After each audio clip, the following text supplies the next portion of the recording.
Shalom Bapak Ibu yang diberkati. Mari bersama-sama saat ini kita menikmati malam-malam saat teduh bersama keluarga kita. Dan firman Tuhan menuntun kita mengalami saat teduh saat ini. Kita berdoa sebelum membaca dan mendengarkan firman Tuhan. Firman-Mu Tuhan pelita dalam kehidupan kami, suluh dalam terang kami.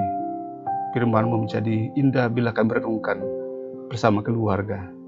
Dan Roh Kudus menuntun kami untuk pemahaman-pemahaman yang benar di setiap firman yang kami baca dan dengarkan.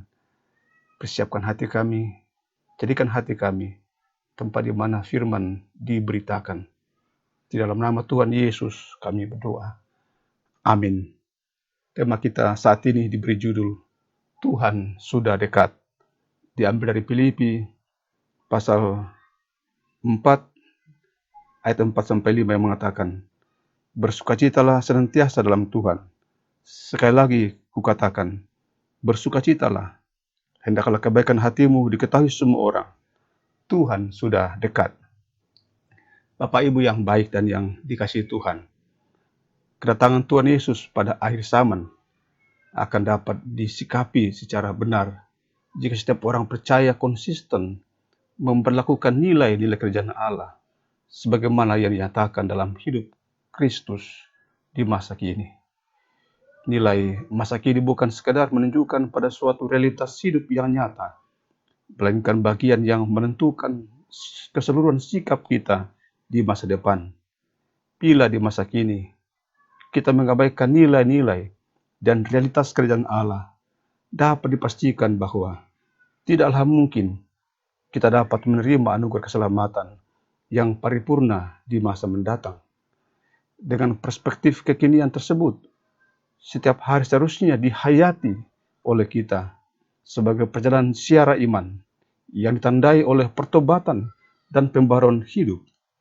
Sikap kita dalam menanti kedatangan Tuhan senantiasa ditandai oleh sikap yang penuh dengan sukacita, sebab kehidupan kita sepenuhnya dikuasai oleh damai sejahtera Allah yang melampaui segala akal dan pengertian manusiawi itu. Rasul Paulus begitu menandaskan dalam bacaan kita saat ini. Bukankah sikap sukacita yang dipenuhi oleh damai sejahtera Kristus juga merupakan energi spiritualitas yang memampukan kita untuk mengalami proses pembaruan hidup secara menyeluruh dan kualitatif? Dengan demikian, sudahkah dalam hidup kita menghayati makna kedatangan Kristus yang serba tidak terduga dan tiba-tiba itu? Mari di seluruh kehidupan kita menjadi sebuah penantian kedatangannya. Kita berdoa.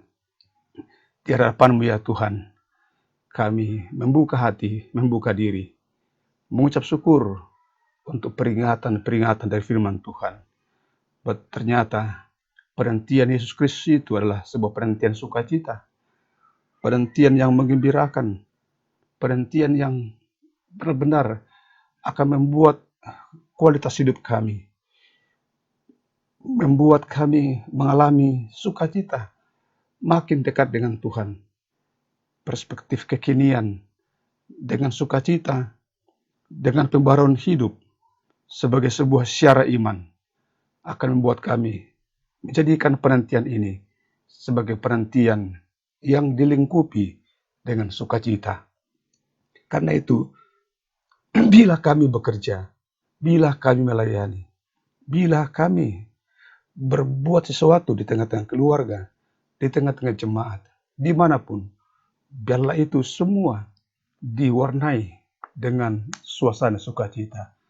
Sebab sukacita itu pertanda bahwa hidup kami sungguh-sungguh sudah diberkakan, sungguh-sungguh sudah mengaminkan tentang jalan keselamatan dan jaminan keselamatan di dalam Yesus Kristus. Sukacita sebagai tanda hidup baru, hidup yang berpusat pada Kristus. Dan demikian, orang tua kami dalam usia lanjut, kami yang jauh dari orang tua dan saudara, anak-anak dan cucu, kami meyakini bahwa topangan Tuhan tidak pernah berkesudahan. Sukacita orang tua kami di masa tua, dalam usia yang dalam situasi yang sakit sekalipun, tidak kehilangan sukacita karena iman dan percaya yang kokoh dalam Tuhan Yesus. Dan lebih daripada itu, kami bersuka cita karena berkat Tuhan selalu dinyatakan. Seperti pada saat ini, bukalah hati dan kehidupan saudara dan terimalah berkat daripadanya. Tuhan memberkati engkau dan melindungi engkau. Tuhan menyinari engkau dengan wajahnya dan memberi engkau kasih karunia. Tuhan menghadapkan wajahnya kepadamu dan memberi engkau damai sejahtera. Amin.